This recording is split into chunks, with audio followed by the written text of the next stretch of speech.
Skip Christmas. We need space, my mother texted. On the family calendar, my name was struck through. Family only, without me. Then my aunt forwarded a chat where my mother called me dramatic. I tasted metal. While I packed away gifts, a photo slipped from Gran's cookbook. Her and our lawyer on the cabin porch clutching a manila envelope. On the flap, in her handwriting, codicil. Cabin to her at 35. The tears stopped. The fury didn't. I had one photo they'll never forget. Not a tantrum, proof. Tonight I'd end the lies with ink and light. But before we begin, let me know where in the world you're watching from today. It's always fascinating seeing who's joining us from around the world. My name is Eliza Caldwell, and I'm 36 years old. I've spent every Christmas at our family cabin, keeping the old furnace running and untangling holiday lights while my younger sibling basks in our mother Margaret's attention. The cabin's wooden floors creak their familiar song under my feet as I work, carrying the scent of pine and wood smoke through rooms that hold generations of memories. My late grandmother Helen taught me every inch of this place, from the temperamental stove to the proper way to bank a fire on Christmas Eve. She left me her treasured snow globe, a tiny crystal cabin surrounded by endless snow, whispering, "Keep this place warm," before she passed. Mother's been distant lately, her texts growing shorter, her calls rarer. But let me start from the beginning. You know those moments when your whole world shifts in just a few words? Mine came on December 15th at 2:17 p.m., right between stirring hot chocolate and wrapping the last of the presents I'd bought for the family. My phone buzzed. Mother's name lit up the screen, and for a split second, I smiled, thinking she was checking on my travel plans for the cabin. Instead, those 7 words glowed up at me. Skip Christmas. We need space. Just like that. My mug clattered against the counter. The chocolate I'd been stirring splashed over the rim, but I barely noticed. I read the message again, then a third time, as if the words might somehow rearrange themselves into something that made sense. They didn't. Space? I whispered to my empty kitchen. What space? Remember how I told you about fixing things? This was my moment to step up, right? To call and smooth things over, just like I always did. My fingers were already hitting the call button, muscle memory taking over before my brain could catch up. 1 ring, 2 rings, 3. The mechanical voice of the voicemail system kicked in, and my stomach dropped. Mother always answered her phone. Always. Unless she didn't want to talk to someone. I ended the call without leaving a message. What could I say? "Hey, Mom, just wondering why you're uninviting me from Christmas?" The thought made my throat tight. My half-packed suitcase sat on the bed, mocking me. I'd laid out my favorite sweater, the soft green one that matched the cabin's pine walls, and wrapped all the presents in the special paper I'd found that looked like vintage postcards. Even packed extra batteries for the fairy lights, because they always seem to die at the worst moment. Have you ever noticed how silence gets louder when you're trying not to cry? I stood there, holding a wrapped package with Mom's name on it, feeling the weight of every Christmas ornament I'd ever hung, every cookie I'd ever baked, every midnight run to the store for more tape or butter or whatever crisis needed fixing. I forced myself through the motions of my evening routine. Dinner, didn't taste it. Dishes, broke one. Shower, too hot, didn't care. But my mind kept circling back to that text. 7 words, not even a phone call. We need space. Who was we? Mother and my sibling, the whole family? And space from what, exactly? From me trying to keep everything running smoothly? From me knowing every creaky floorboard in that cabin? Every story behind every chipped ornament? I picked up my phone again, thumbing through our recent texts. Nothing hostile, nothing that hinted at this coming. Just the usual coordination about Christmas dinner, me offering to bring extra chairs, Mother's brief fine in response. But now that I looked closer, when was the last time she'd actually initiated a conversation? Asked about my day? Shared a family story? The snow globe sat on my windowsill, its tiny cabin eternal in its winter scene. I picked it up, gave it a gentle shake. "What aren't they telling me, Gran?" I whispered as the flakes swirled. She would have known. She would have seen right through whatever this was. My laptop hummed to life. If Mother wouldn't talk to me, fine. I had other ways to figure out what was happening. I had cousins who couldn't keep secrets, aunts who loved to talk, family friends who'd known us forever. Someone would know something. I opened my contacts list and started scrolling, my cursor hovering over names I hadn't called in months. This wasn't about begging for an invitation anymore. This was about finding out the truth. The snow globe's flakes settled silently behind me as I clicked on the first name. The next morning, my phone rang. Dad's name flashed on the screen, and my heart leaped. Finally, someone willing to talk. I snatched up the phone, already rehearsing what I'd say. "Dad? Hello?" Nothing but muffled rustling came through the speaker. Then what sounded like fabric brushing against the microphone, keys jingling in the background. A pocket dial. My father, who'd taught me to always face problems head-on, couldn't even manage a real call. The connection died after 30 seconds. I stared at the call-ended message until the screen went dark, reflecting my own disappointed face back at me. You know that feeling when you're a kid and you fall off your bike and you look around hoping someone saw so they can help you up? That's how I felt right then, except no one was coming to help. Later that afternoon, I was mindlessly scrolling through my phone when I remembered the shared family calendar, the one we'd used for years to coordinate holidays, birthdays, and cabin weekends. Maybe there'd be some clue there about what was really going on. I found the calendar entry for Christmas Eve. Family only, it said, just like always. But something was different. My name had been crossed out, not just deleted, but deliberately struck through with a digital line, like someone wanted to make sure everyone saw the correction. The familiar scent of cinnamon hit me, and I realized I'd been automatically stirring hot chocolate again, my go-to comfort ritual from all those nights keeping the cabin warm while others slept. I set the spoon down with a sharp clink. Family only. Well, wasn't that just perfect? Apparently, I wasn't family anymore. My phone buzzed again. This time it was Aunt Karen, actually calling, not just pocket dialing. But instead of answering, I watched it ring out. I couldn't handle another disappointment, not right then. A text notification popped up moments later. "Check your messages, honey. You need to see this." I opened the message.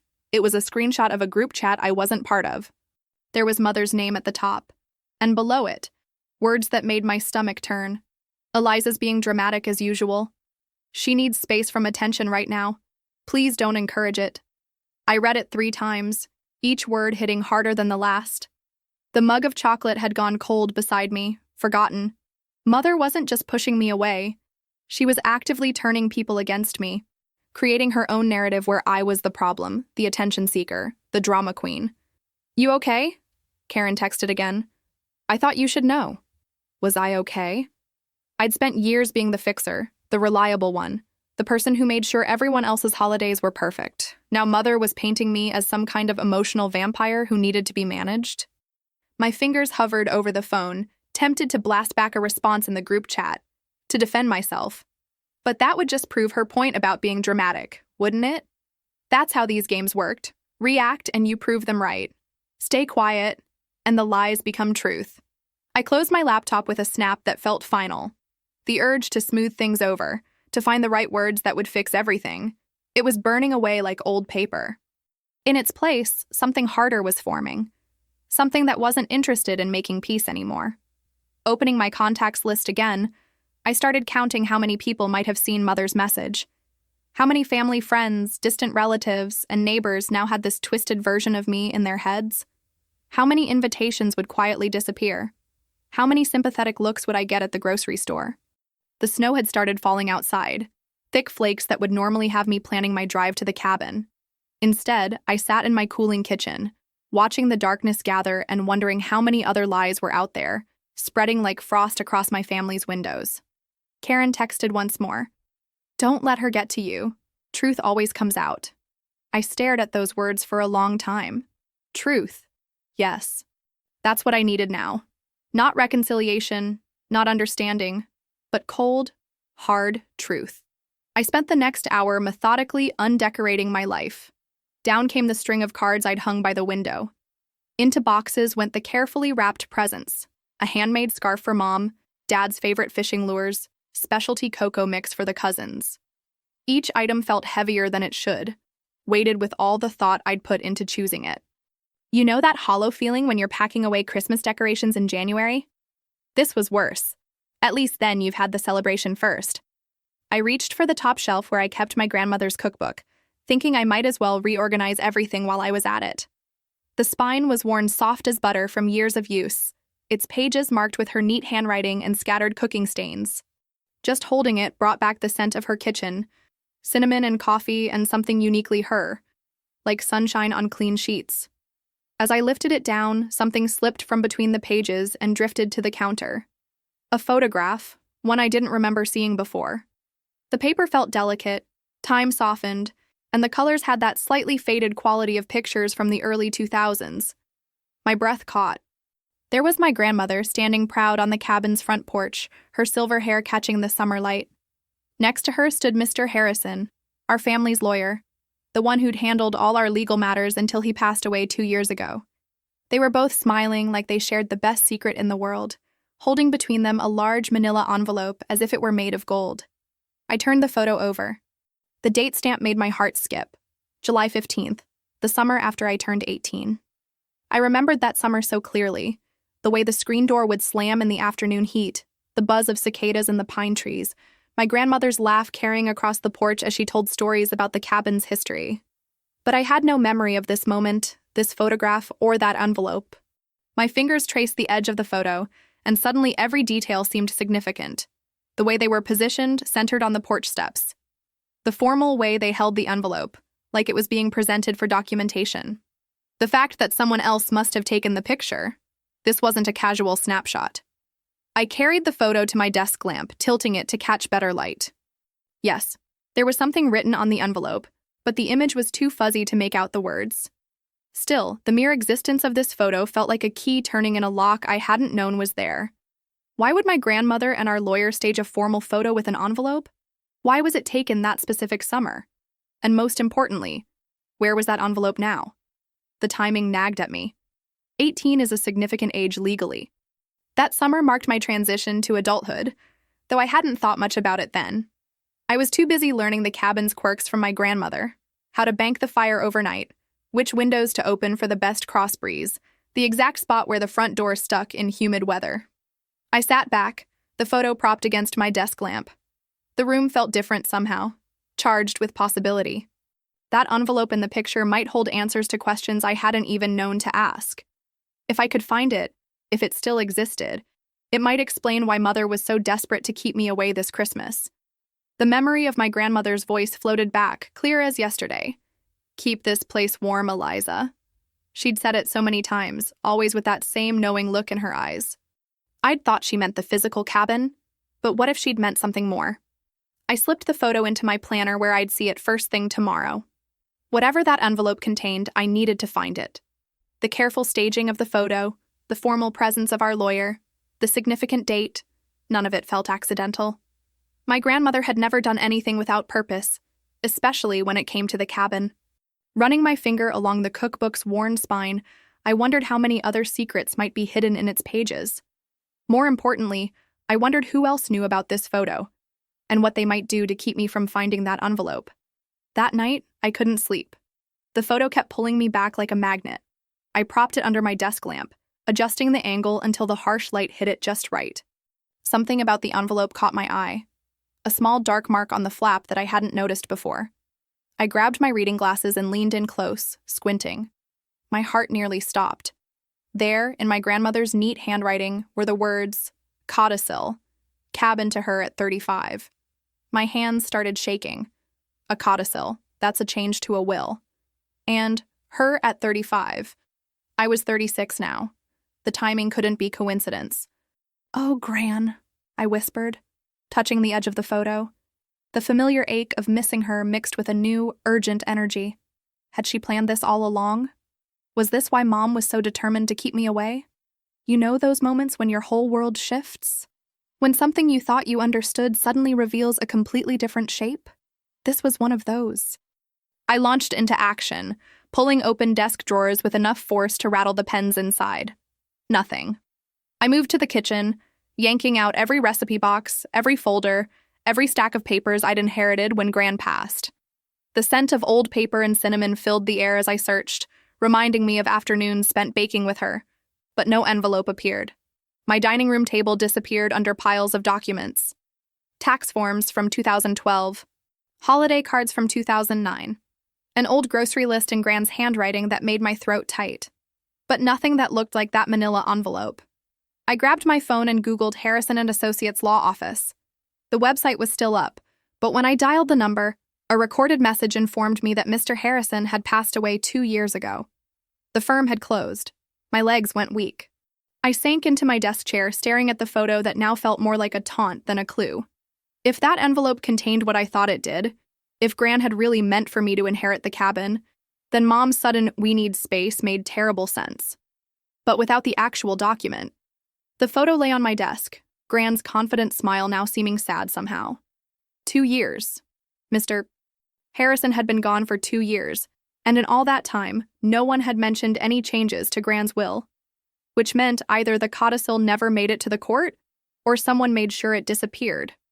My throat felt tight as I remembered all the times I'd fixed things at the cabin, the careful notes I kept about maintenance, the way I'd learned every creak and groan of the old place.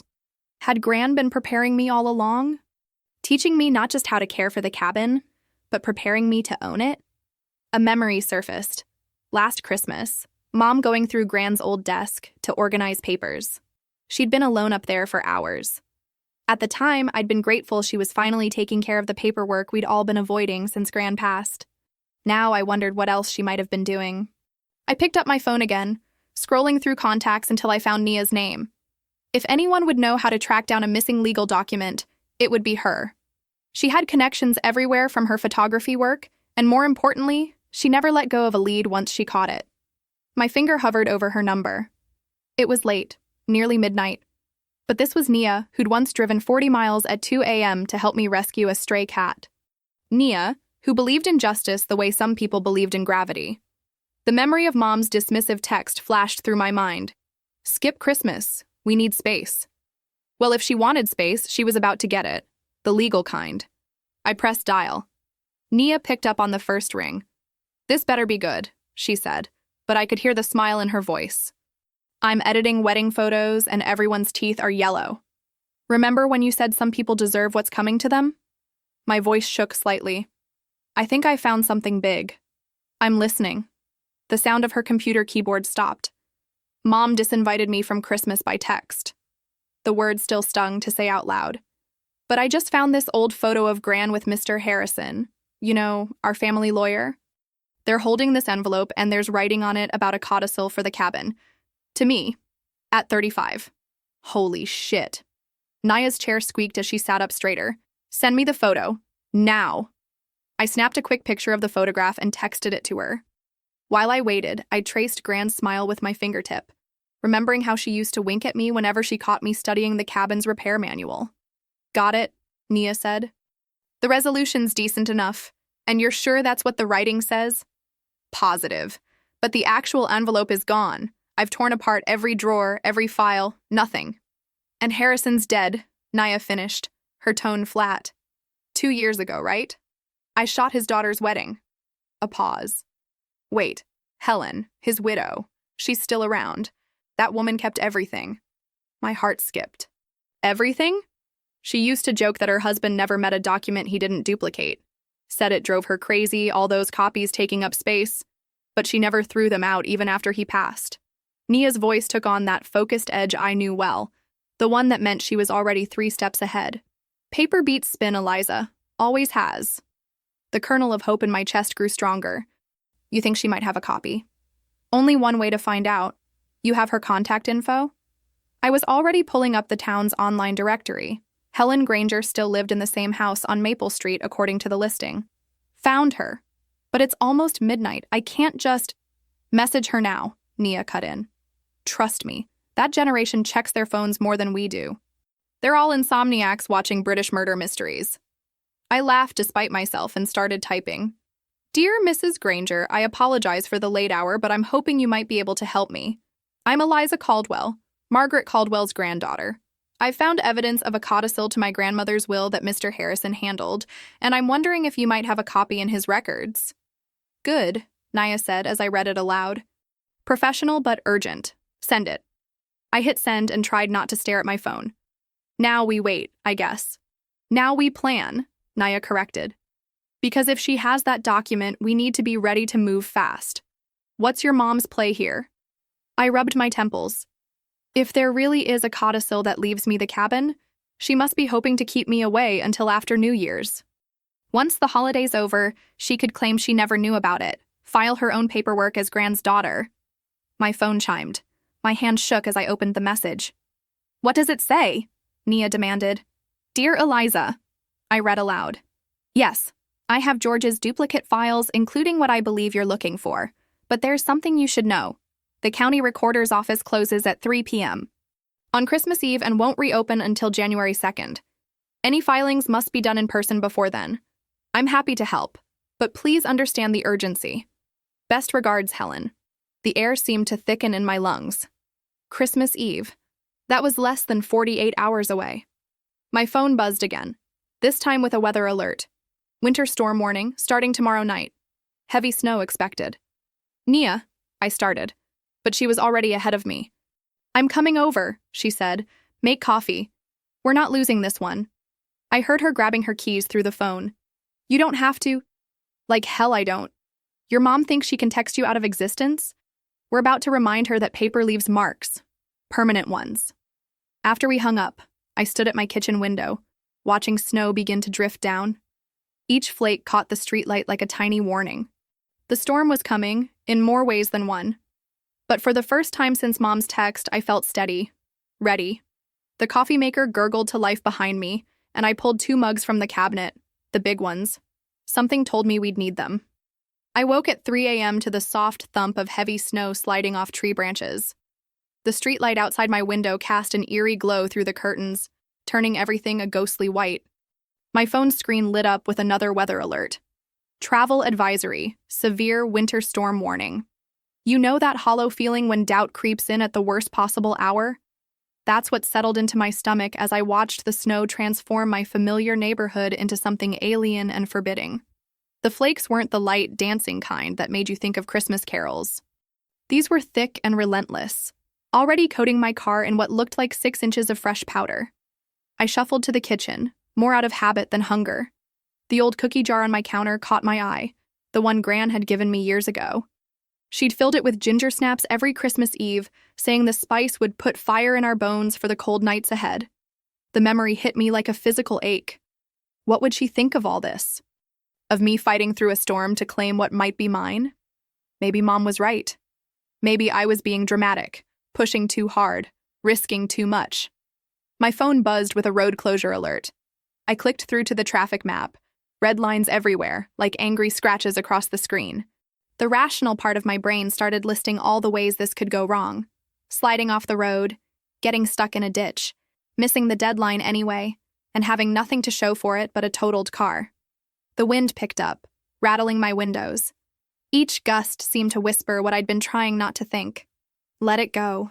Stay home. Accept your place. A sharp knock cut through my spiral. Through the peephole, I saw Nia, looking like an Arctic explorer in her thick parka. Snow dusted her shoulders and caught in her dark hair as she stomped her boots on my welcome mat. "Don't even start," she said the moment I opened the door, reading my expression perfectly. "I saw your lights on. You're doing that thing where you talk yourself out of fighting. The roads are bad." "Yeah." She shrugged off her coat, scattering melting snowflakes across my floor. "But you know what's worse? Letting them win because of weather. They wrote the script, Eliza. We write the ending." The simple conviction in her voice cut through my doubts like a hot knife. She was right. Mom had counted on exactly this, that I'd back down, play nice, stay quiet, that I'd let the storm become my excuse. "Okay," I said, straightening my shoulders. "What's the plan?" Nia grinned. "First, coffee, strong coffee. Then we pack like we're going to war." For the next hour, we moved with purpose. I dug out my emergency kit while Nia checked tire pressure. We loaded blankets, flashlights, protein bars, and thermoses of coffee that could probably wake the dead. My chains went in last. They were ancient, but they'd gotten me through worse storms than this. "Dawn," Nia said, checking her watch. "We leave at dawn. That gives us..." She did the math. 8 hours to make a 4-hour drive, accounting for the weather, then 2 hours to meet Helen and get to the recorder's office. The wind howled outside, a sound like challenge and warning mixed together. But this time, instead of feeding my doubt, it fired up something else. something that felt a lot like my grandmother's ginger snap-fueled determination. I pulled out my phone and checked the route one more time. Every alternate road, every potential backup plan. The storm could have this round, could throw its worst at us, but it wouldn't have the final say. "You should try to sleep," Nia said, settling onto my couch with her own phone. "I'll keep watching the weather radar." I nodded, knowing sleep wouldn't come, not with tomorrow's weight pressing down. But I went through the motions anyway, laying out warm clothes for the morning, setting 3 alarms just in case. The storm's voice grew louder, snow now falling so thick it erased the world beyond my windows. Each passing hour felt like sand slipping through an hourglass, carrying our chances with it.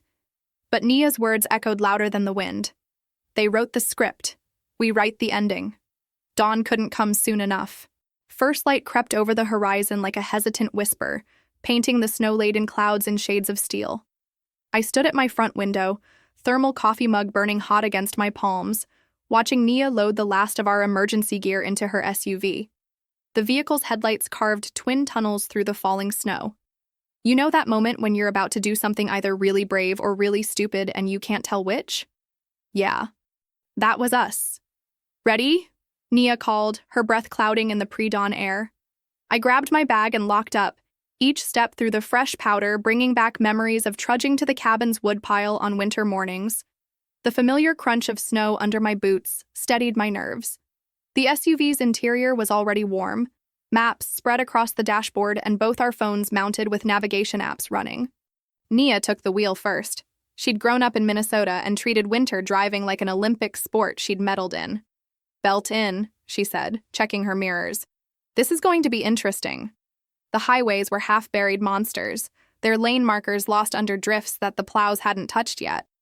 Visibility dropped to maybe 3 car lengths ahead, and that was being optimistic. Every few miles, we passed vehicles that had slid off the road, their hazards blinking forlornly through the whiteness. My grandmother's voice echoed in my head. "Weather's just weather until you give it power." She'd said that during the blizzard of '98, when we'd spent 3 days playing cards by lantern light after the power went out.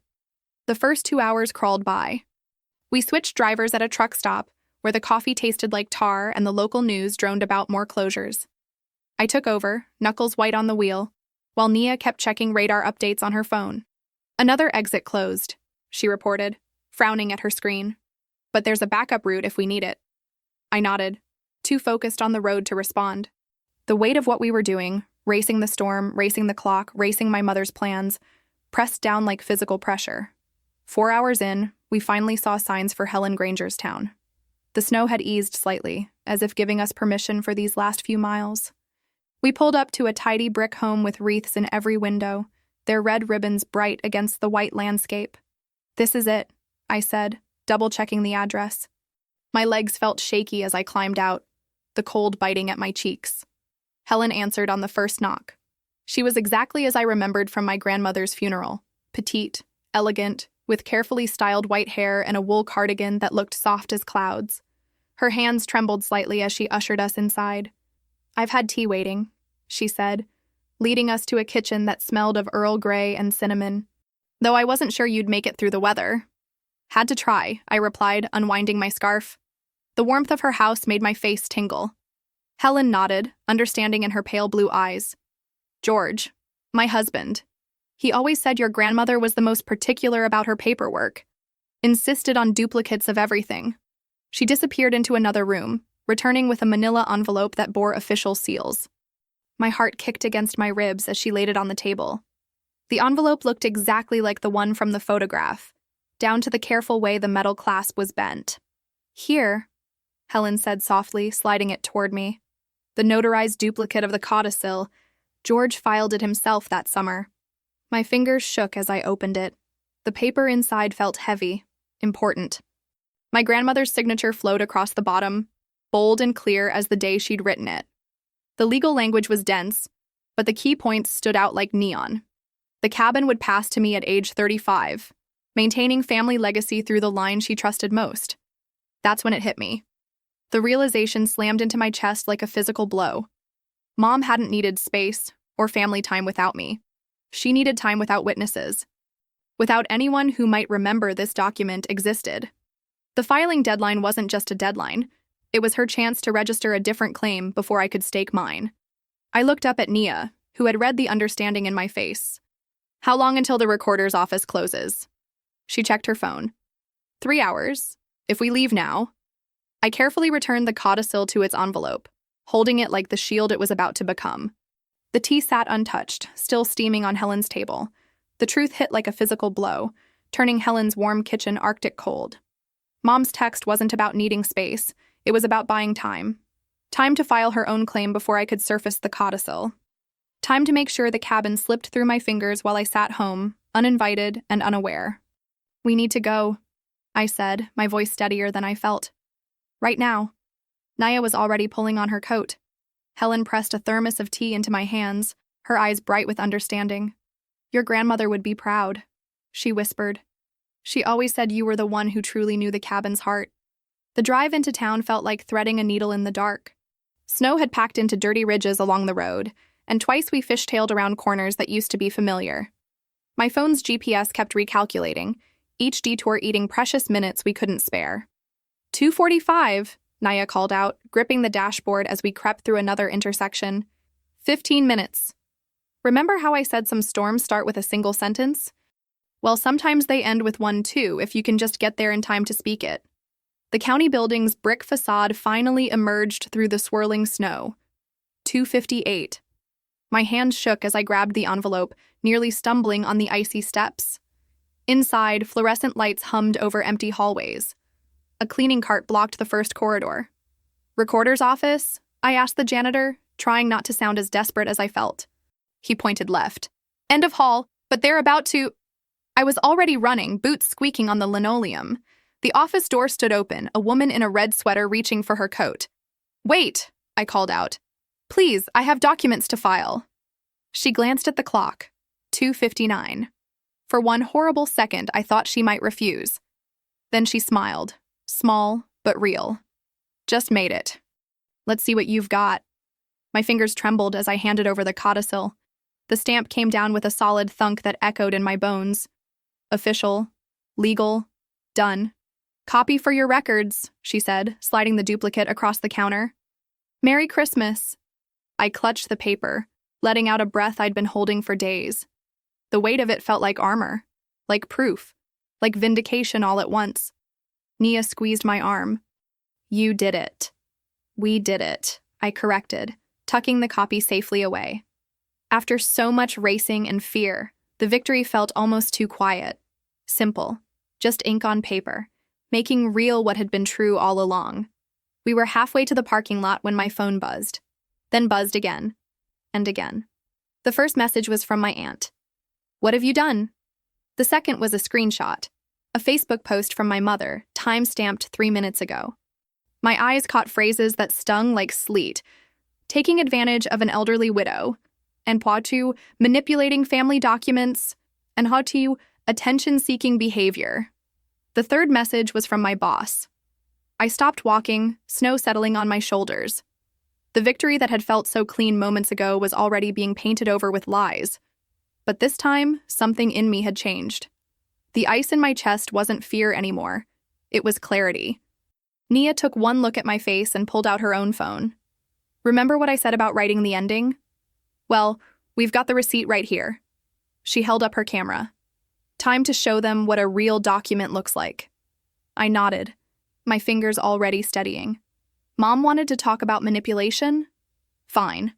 But now I had more than just my word against hers. I had paper. I had proof. And most importantly, I had the truth stamped in permanent ink. The snow was falling harder as we walked to the car, but I barely felt it. Let them spin their stories. I finally had mine in writing. I slumped into Nia's passenger seat, my phone screen lighting up with notifications like holiday lights gone wrong. Mom's Facebook post filled my view, each word chosen for maximum damage. Heartbroken to share that my own daughter has exploited a grieving widow today, manipulating her way into private family documents. Some of you know our family's struggles with her attention-seeking behavior. Please pray for us as we handle this betrayal of trust during what should be a sacred family time. My chest burned. You know that feeling when embarrassment and rage collide? Like your skin's too tight and your throat's too thick all at once? She's really done it this time. Nia muttered, peering at my screen. The comment count was climbing.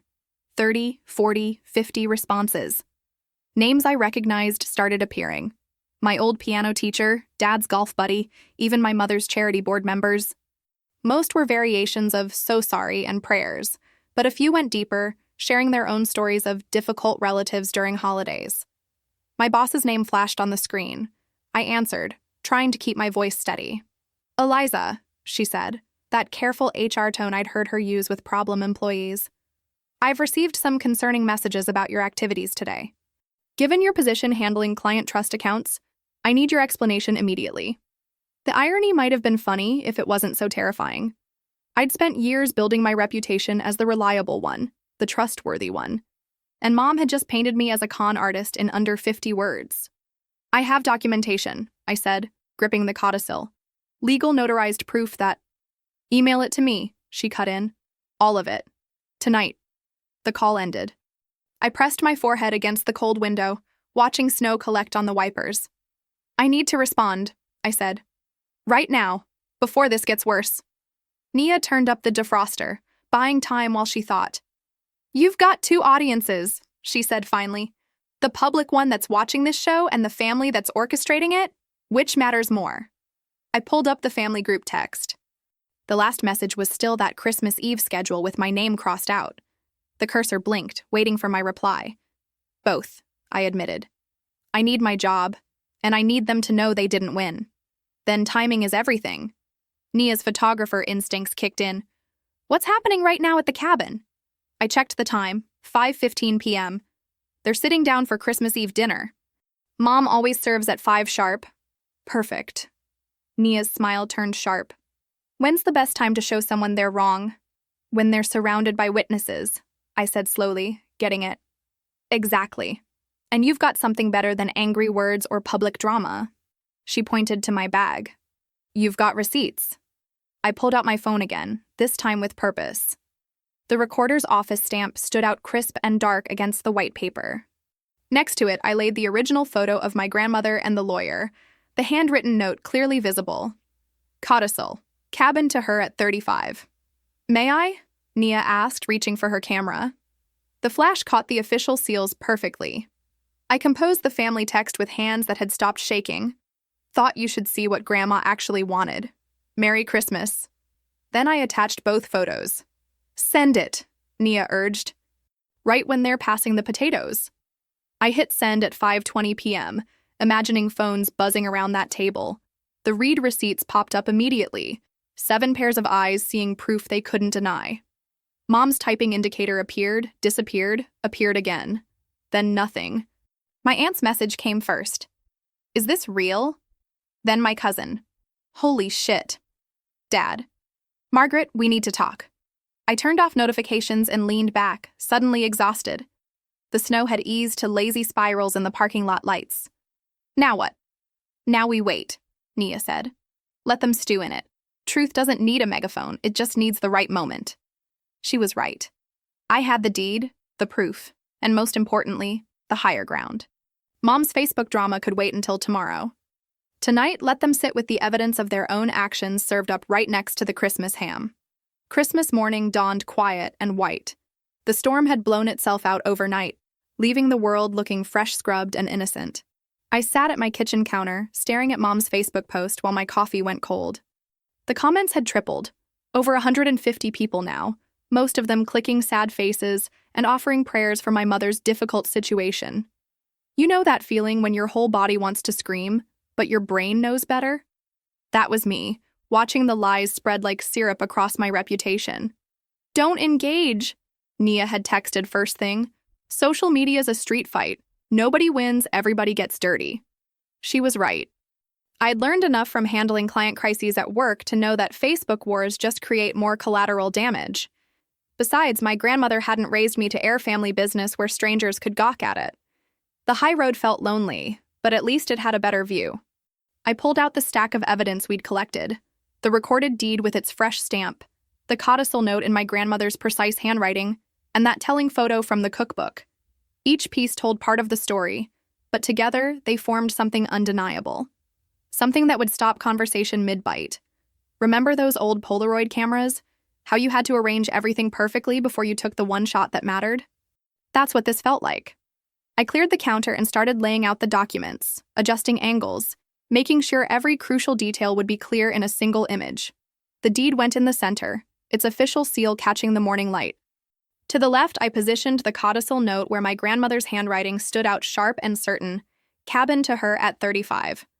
The cookbook photo completed the triangle on the right, showing her and the lawyer on that sun-drenched porch, holding the very envelope that had started all this.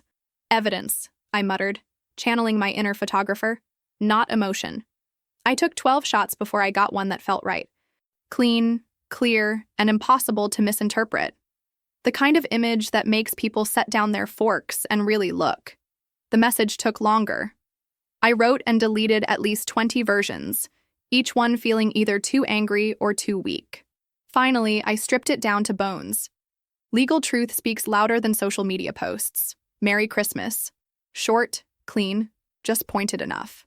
While I worked, memories of past Christmas dinners floated up like old photographs. Mom insisting the table had to be set just so, silverware lined up like soldiers. The precise timing of courses, salad at 2, main course at 2:30, dessert by 4, coffee and presents after. A schedule as rigid as church bells, never mind that half the joy of holidays comes from their pleasant chaos. My phone buzzed. Another worried text from my boss. I'd sent her the full documentation last night, but corporate wheels turned slow, especially during holidays. At least she'd stopped using that HR voice. Back at my counter, I pulled up the family group chat. They'd be deep into Christmas dinner preparations by now. Mom would have the table already set, everything measured to the centimeter. The roast would be in, timer counting down to her idea of perfection. Soon they'd all gather, phones placed just so beside their plates, because God forbid anyone miss an important message. I saved the photo to my drafts, then set an alarm for 2:15, right when the salad plates would be cleared, but before the roast arrived. That perfect lull when everyone's had just enough wine to be relaxed, but not enough to ignore their phones. Nia called while I was double-checking the image. "You're not planning some big social media takedown, are you?" "No," I assured her. "Just one photo, one message, one perfect moment. Good girl." She paused. "Want company while you wait?" I looked around my quiet kitchen. The snow globe caught morning light on the windowsill, its tiny cabin steadfast behind the glass. "Actually, yeah. Bring breakfast?" "Already on my way. And Eliza?" Your grandmother would be proud. Not just of the fight, of how you're fighting it." I touched the snow globe gently, watching glitter swirl and settle. The tiny pine tree inside stood straight and true, just like the real ones outside the real cabin. Just like the truth itself, when you finally let it stand in full light. The afternoon light was fading when my phone's alarm chirped. 5 o'clock. I'd timed it perfectly. They'd be halfway through the roast by now, wine glasses refilled, phones lined up by their plates like orderly soldiers.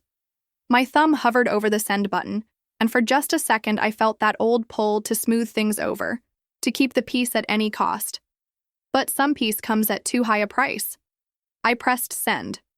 The photo landed in our family group chat with a quiet swoosh. 3 dots appeared immediately. Someone typing, then stopping. More dots. Then silence. I imagined the scene. Forks pausing midair, screens lighting up one by one, faces changing as they absorbed what they were seeing. The official stamp from the county recorder's office. The date, my grandmother's handwriting. The truth, served up right between the roast and dessert. My message sat there beneath the image. Legal truth speaks louder than social media posts. Merry Christmas. No one replied. Not right away. The silence stretched out like a shadow, growing longer as the minutes ticked by. I set my phone face down on the coffee table and walked to the kitchen. My hands needed something to do, so I made tea, measuring loose leaves into the strainer the way my grandmother had taught me. The kettle's whistle pierced the quiet just as my phone buzzed. It was Nia. "Check your email," her text read. "Now." I pulled up my inbox and found what she'd forwarded, minutes from an emergency meeting of the local charity board. My eyes caught on phrases that stood out like neon. Ethical concerns, immediate effect, temporary leave of absence. They'd asked Mom to step down. The timestamp showed less than an hour after my message. Word travels fast in small towns, especially when it travels down.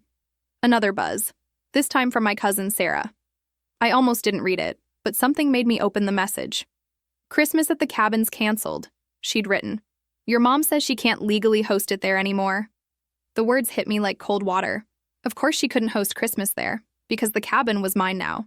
Legally, officially, irrevocably mine. I looked around my living room, where the fire I'd built earlier was burning low. The snow globe caught the flame's reflection, its tiny cabin glowing like a beacon. Victory felt different than I'd imagined. Heavier. More final. My phone kept lighting up with notifications, but I let them pile up unanswered. What was there to say? The evidence had spoken for itself. Besides, I'd learned from Mom's example. Sometimes silence says everything. Nia called around 8. The charity board thing is all over town, she said without preamble. Janet from the coffee shop heard it from her sister who's on the board, said your mom looked like she'd seen a ghost when they told her. Are they saying why? Only that it's about ethical concerns. But everyone's connecting the dots. She paused. How are you holding up? I watched the fire's dying embers, thinking about all the Christmas Eves I'd spent building fires in the cabin's old stone hearth. I'm not sure yet. Have you heard from any of them? Sarah texted. Christmas at the cabin's canceled. Good, Nia said firmly. Let them feel what it's like to be uninvited for once. But it wasn't good, not really. Victory tasted more like ashes than champagne. I'd won, yes, but I'd also lost something. That last thin hope that we could somehow go back to before. Before the lies, before the schemes, before truth became a weapon we used to wound each other. I got up to add another log to the fire, letting the familiar motion steady me. Stack the wood just so, adjust the airflow, wait for the flames to catch. Simple physics, my grandmother used to say. Fire needs 3 things: fuel, air, and a spark. Kind of like justice. You did the right thing, Nia said softly, still on the line. Remember that. I know. And I did know. But knowing didn't make the weight any lighter. The fire caught, flames licking up around the new log. Outside, snow was falling again, thick flakes glowing in the streetlights. I thought about the cabin, standing empty tonight, its windows dark for the first Christmas Eve in decades. The key felt different in my hand as I stood on the cabin's porch 3 days after Christmas. Heavier somehow, more real. Snow drifted down in fat, lazy flakes, gathering on my shoulders as I took a breath and slid the key into the lock. The door opened with its familiar creak. Some things, at least, hadn't changed. The air inside held that peculiar cabin stillness, a mixture of wood and memories and time standing still. My footsteps echoed as I moved through the dark rooms, muscle memory guiding me to the light switches. Remember when you were little and you'd get a new toy that was just yours? Something precious that you'd been wanting forever? That's how it felt, standing there in the soft lamp glow, knowing every beam and board belonged to me now. Except this wasn't a toy. This was heritage, responsibility, vindication all wrapped into one. I set my bags down and headed straight for the hearth. Building the first fire of winter had always been my job, but this year it meant something more. My grandmother's voice whispered in my head as I arranged the kindling. Patient flames last longer, sweet girl. Let it breathe. The wood caught slowly, exactly as it should. I sat back on my heels, watching the small flames dance and grow, casting golden light across the familiar walls. The heat touched my face like a gentle hand, and for a moment, I could almost smell my grandmother's perfume, subtle lavender with just a hint of vanilla. From my bag, I pulled out the snow globe she'd given me years ago. The glass was cool against my palms as I carried it to the front window. Inside, the tiny cabin stood proud among miniature pines, eternal snow swirling around it whenever the globe moved. I hung it carefully from the window hook, positioning it so the firelight caught the glass. From outside, it would glow like a beacon. Right on cue, car doors slammed in the driveway. Nia appeared first, arms full of grocery bags, snow decorating her dark hair like stars. Behind her came 3 more neighbors, all carrying dishes and bottles, their voices bright in the winter air. We come bearing carbs and alcohol, Nia announced, shouldering through the door. Also, Janet from the coffee shop sent her famous lasagna, said it was her way of saying good for you. The cabin filled quickly with voices and movement. Someone turned on music, soft jazz that seemed to melt into the woodwork. Wine was poured, plates passed around. The old dining table that had witnessed so many tense family meals now held easy laughter and spontaneous toasts. I didn't have to direct traffic or smooth tensions or make sure everyone had what they needed. The joy flowed naturally, no permission required. These people were here because they wanted to be, because they believed in justice and friendship and the simple power of showing up. Outside, the snow continued falling, turning the world cotton quiet and white. But inside, warmth hummed from the hearth and from the hearts gathered around it. The victory I'd tasted days ago, the one that had felt like ashes, was transforming into something sweeter. Not because I'd won, but because I'd stood my ground. Because truth, when finally spoken, has a way of settling into place like fresh snow, covering the old tracks and making everything clean again. I moved to the window where my snow globe caught the firelight, sending prisms dancing across the glass. The tiny cabin inside seemed to glow from within, just like this real one now did. Someone called my name, Naya, wanting my opinion on which bottle to open next, but I lingered for a moment, watching the fake snow settle. Love without respect is just control, I said quietly, touching the cool glass. The words felt right in my mouth, true in a way that went beyond this single victory. Maybe that's what my grandmother had been trying to tell me all along, leaving me this place. Love isn't about permission or power or keeping people small. It's about trust and truth and letting people grow into who they're meant to be. The snow globe caught another flicker of firelight, the glass cabin shining like a star. I believe stories like this find us for a reason. If this one touched you, please subscribe. I share a new one every day, and tomorrow's might be the one your heart's been waiting for.